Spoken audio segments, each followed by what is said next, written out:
Odysseyers, welcome to Morning Coffee with Mike. What's in your brew?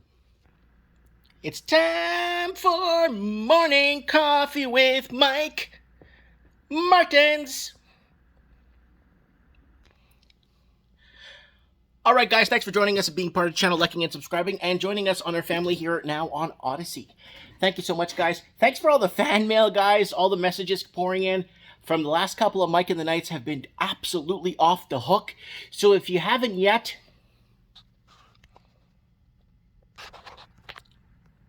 get yourselves over to Odyssey. It's easy to set up an account, and it's easy to move your channel over without even just a couple of clicks of a button.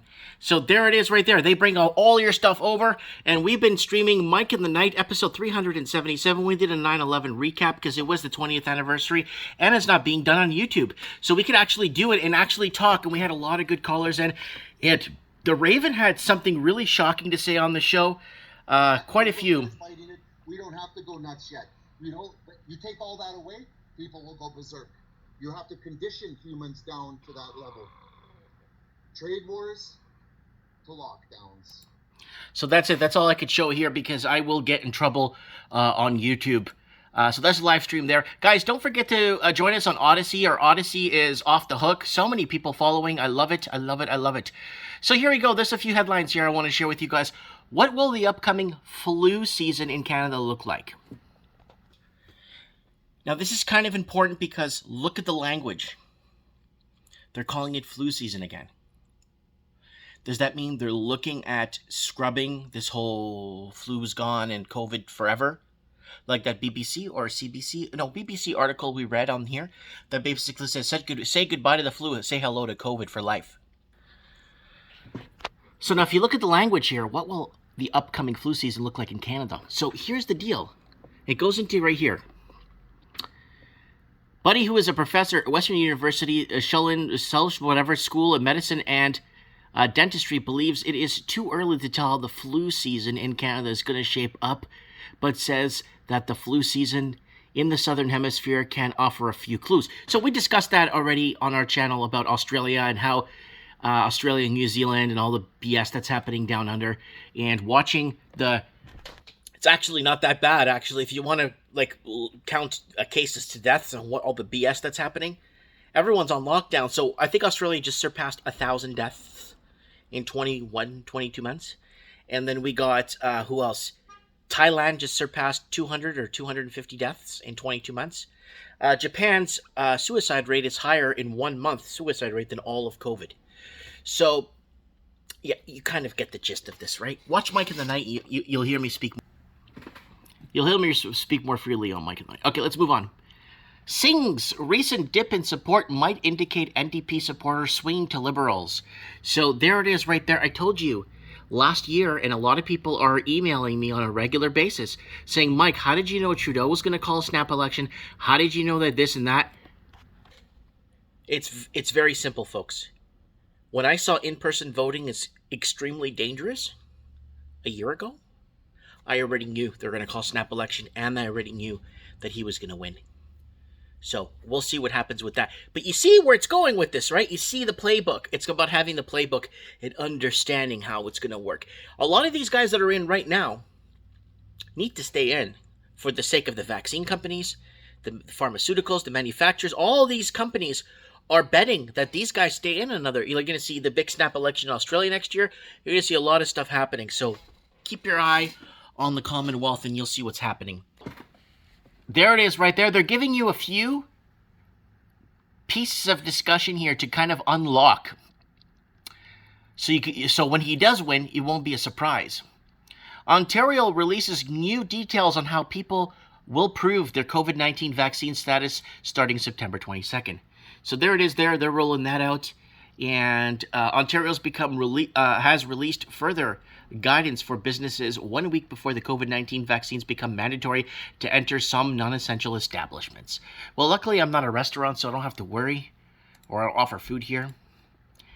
So RT's reporting, two-faced Facebook's hypocrisy on freedom of speech reveals it is now a clear and present danger to democracy. So this has been in the works again for a couple of years now.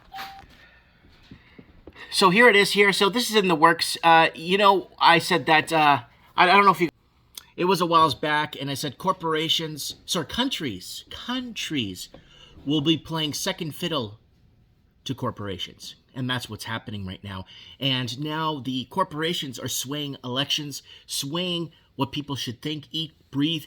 And corporations are obviously going to not stop at that control level. They're going to want more and more. And the more power hungry corporations become, the more our country's leaders fall to the knee because they need the support, the financial support. All right. Hinshaw becomes Alberta's fourth wave trajectory on open for summer plan. So they're looking here. This article was sent to me. Why was it sent to me? Let me just think of this from the other day. Calgary, Alberta's chief medical officer of health has admitted the province's lifting of restrictions earlier this summer was the wrong approach. So you got places like Florida. Florida's been open forever. And if you ask for a vaccine card as a business owner, the business owner could get fined for asking for a vaccine card. So you see what's happening here? Now they're saying, oh, we did a mistake. Now they're going to flip it. Remember I told you guys about 8 months ago that they're going to flip the script on Donald Trump? When people start getting sick from certain things they've been doing or injecting in themselves, I got to be very vague here, they're going to just say, oh, Trump rushed the vaccine too fast. Now they're still playing that game where Trump took too long to roll this out. He could have saved more lives. Then they're going to flip it in a couple of months from now, stating that he rushed a vaccine. So remember, flip the script. We talked about that. That's going to be happening a lot so you see what's happening in Alberta. We rushed too quick to open for summer, and now look where we are today with all these cases. But you go to the hospitals, it tells it different. Okay, RT is reporting Russia unveils combat robots that could take down tanks without putting soldiers in harm's way as a part of a massive Zapad war games. So they're playing these war games in Russia now with robots, and look at the military metal on these things. These things look powerful. Look at that. And they're unmanned. So war with Russia and China would destroy the world, and America must find ways to make peace with its eastern rivals, top U.S. General warns. So other countries are moving forward as America is still fighting over what bathrooms they're allowed to use at Target. So he went after my family, Trudeau defends his response to a protester. Again, this is what's been happening here. And guys, leave family out of it. Leave family alone, please. Leave the family alone. House prices jumped $52,600 in 3 months, and the Reserve Bank says it can't do much about it. And that's coming out of Australia. Australia's entering into severe hyperinflation. And right now in Australia, they're having a really tough time keeping a lid on the hyperinflation. And more people are losing their confidence in the Australian dollar. I've heard of a couple of people moving their currency into Chinese yuan, into yen, until other currencies outside of the Australian currency. People are buying gold and silver to hedge against the great Australian inflation that's going to be hitting us in 2022. So keep your eye on the prize there, because that's what's going to happen. And look at this, guys. New South Wales public health worker says paperwork delays forcing COVID cases to isolate up for 30 days. So paperwork delays, and they want cases to isolate for 38 days, not 12 or 14 or 18. So people who have tested positive for COVID are being forced to stay inside their homes for weeks longer than typical 14 days. So that's it right there. And the EU says it has no choice but to engage with the Taliban. I call bullshit on that, but here it is right here. Taliban announces caretaker governor in Afghanistan. And what's happening here, I think it's just too early to form some sort of an arrangement with Taliban as we speak, because right now it's not a good... let them figure out what it is they want to do.